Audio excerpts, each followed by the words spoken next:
पत्थर था मगर बर्फ के गालों की तरह था।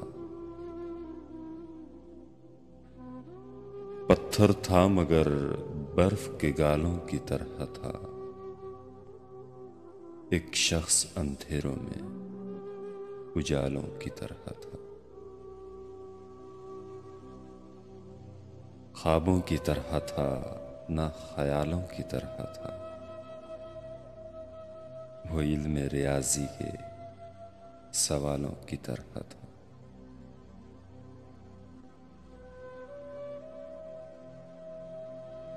उलझा हुआ ऐसा कि कभी खुल नहीं पाया। उलझा हुआ ऐसा कि कभी खुल नहीं पाया।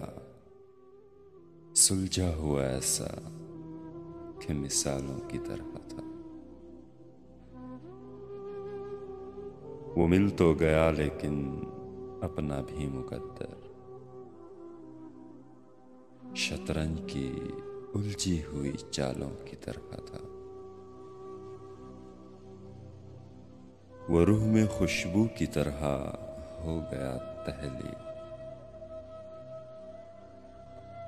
जो दूर बहुत चांद के हालों की तरह था।